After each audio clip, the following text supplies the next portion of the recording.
ramalan Jokowi dan Prabowo dan perang dagang dunia. Ketika Thanos beneran datang. Bro, pernah nggak sih lo mikir kalau omongan presiden kita yang biasanya formal dan diplomatis ternyata bisa jadi ramalan masa depan? Yup, nggak banyak yang nyangka. Tapi ternyata pidato-pidato para pemimpin kita dulu tuh sekarang mulai kejadian satu persatu. Dan salah satu yang paling mind-blowing adalah soal perang dagang internasional yang lagi panas-panasnya sekarang. Semalam dunia kebakar, cuy. Bukan karena api beneran, tapi karena api perang dagang yang meledak antara dua kekuatan besar, Amerika Serikat dan Uni Eropa. Dan jangan salah, efeknya bukan cuma buat mereka doang, tapi juga nyeret negara-negara lain, termasuk Indonesia. Gimana awalnya? Jadi gini, Amerika Serikat lewat kebijakan dagangnya ngegas banget dengan mulai nerapin tarif tinggi buat barang-barang dari luar negeri. Presiden mereka, Donald Trump, mulai acak-acak dunia dagang internasional. Nggak cuma produk jadi, tapi juga bahan mentah penting kayak baja dan aluminium. Steel, aluminium, we have tariffs on them. They've been here for a while. Baja, aluminium, kita punya tarif untuk mereka. Mereka sudah ada di sini sejak lama, gitu kata Trump. Dan nggak cuma sampai di situ, bro. Mereka lanjut juga buat ngenain tarif ke sektor-sektor lain kayak mobil, semikonduktor, obat-obatan, sampai kayu. Gila nggak tuh? Serasa semua industri diacak-acak dari akar. Nah, Uni Eropa yang awalnya kalem juga mulai pasang kuda-kuda. Mereka bilang, kami tidak memulai konfrontasi ini, tapi kalau harus balas, kami siap banget dan kami bakal balas. Oke, jadi dua kekuatan besar ini sekarang lagi adu sikut di pasar global. Tapi yang kena imbasnya, ya, semua negara lainnya, termasuk Indonesia. Terus, Indonesia gimana? Kenapa bisa ikut-ikutan? Nah, Indonesia itu kan salah satu raja bauksit dunia. Bauksit itu bahan mentah buat bikin alumina, dan alumina itu bahan dasar buat bikin aluminium. Sekarang, karena ada smelter-smelter yang dibangun sejak zaman Presiden ke-7, Jokowi, kita mulai serius main di industri ini. Tapi kalau pasar aluminium dunia mulai goyang karena tarif dan perang dagang, ya otomatis kita juga kena guncang. Yang bikin makin greget, ternyata pada tahun 2018, Jokowi pernah ngasih pidato yang cukup nyentrik.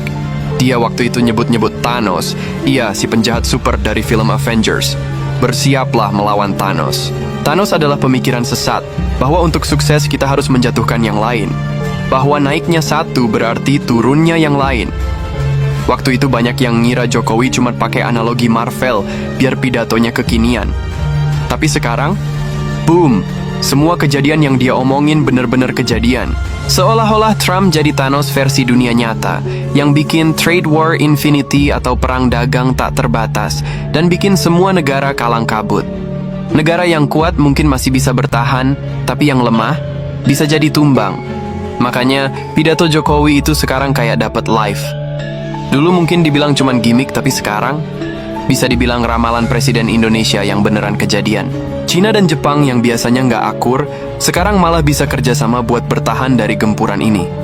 Ini udah bukan soal blok kiri atau kanan lagi. Ini soal siapa yang bisa adaptasi dan bertahan di tengah kekacauan global.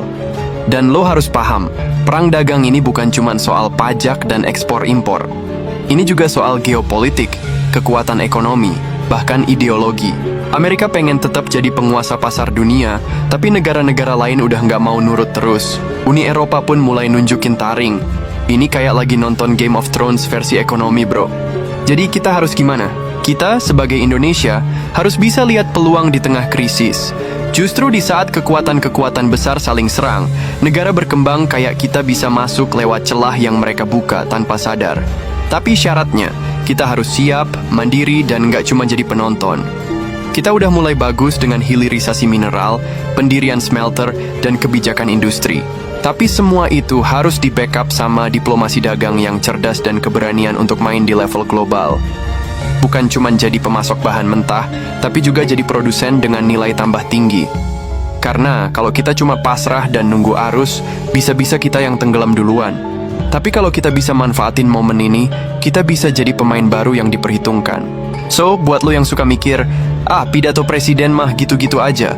Sekarang lo tahu kan, kadang omongan pemimpin itu bisa jadi skenario masa depan.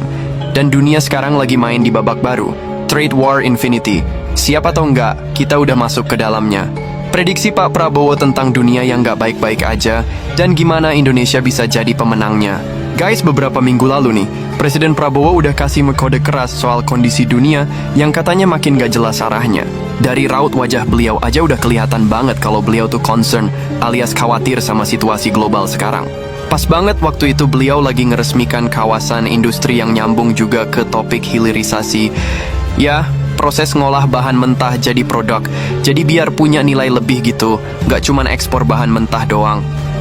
Nah, beliau bilang, meskipun dunia lagi gonjang-ganjing, ekonomi Indonesia tuh masih kokoh, bro. Fundamental ekonomi kita kuat, gitu kata beliau. Jadi kalau ada guncangan dari luar negeri, itu bukan karena kita lemah, tapi karena emang dunia lagi nge-lag aja. Dan syukurnya, katanya sih harga-harga kebutuhan pokok jelang lebaran kemarin bisa dikendalikan. Aman. Yang bikin keren, Presiden Prabowo tuh gercep alias gerak cepat. Beliau langsung mulai ngirit anggaran negara, biar kalau tiba-tiba dunia masuk ke resesi global, kita masih punya dana cadangan buat bantu masyarakat lewat subsidi. Visioner banget nggak tuh? Trade war, tantangan yang bisa jadi peluang. Oke, sekarang kita bahas soal perang dagang yang makin panas. Analisa positifnya nih ya, Indonesia justru bisa ambil untung dari kondisi ini. Gimana caranya?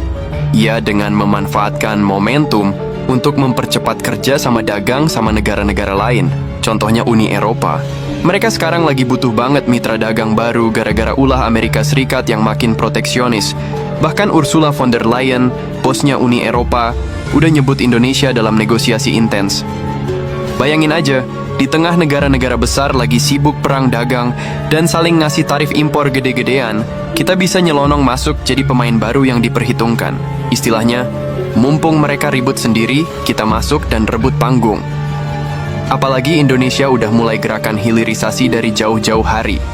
Jadi bukan cuma andalin ekspor bahan mentah, tapi kita olah dulu, baru jual. Otomatis, nilai tambahnya lebih tinggi, dan kita punya posisi tawar yang lebih oke di mata dunia. Tapi nggak semua manis, ada tantangannya juga. Eits, jangan senang dulu. Di balik peluang, tetap ada tantangan yang mesti kita waspadai. Salah satunya adalah soal pertumbuhan ekonomi, GDP, inflasi, serta naik turunnya pasar saham dan pasar uang. Hal-hal kayak gini tuh sangat dipengaruhi sama sentimen global. Jadi, kalau ada isu-isu miring atau rumor nggak jelas, bisa bikin pasar panik dan akhirnya nilai tukar rupiah ikut-ikutan drop. Makanya tim ekonomi dan moneter Presiden Prabowo harus super siaga. Mereka nggak boleh lengah, karena salah sedikit aja bisa bikin moral pasar jatuh. Ditambah lagi sekarang banyak banget rumor liar di luar sana, dari mulai isu defisit, neraca perdagangan, sampai tuduhan aneh-aneh kayak presiden cetak uang. Padahal guys, fakta hukumnya, presiden itu nggak bisa seenaknya cetak uang. Yang punya kewenangan cetak uang tuh cuma Bank Indonesia. Coba deh lihat uang di dompet lo, tulisannya pasti Bank Indonesia, bukan Presiden RI. Jadi kalau ada yang bilang Prabowo nyetak uang sendiri, fix itu hoax dan wajib dilurusin.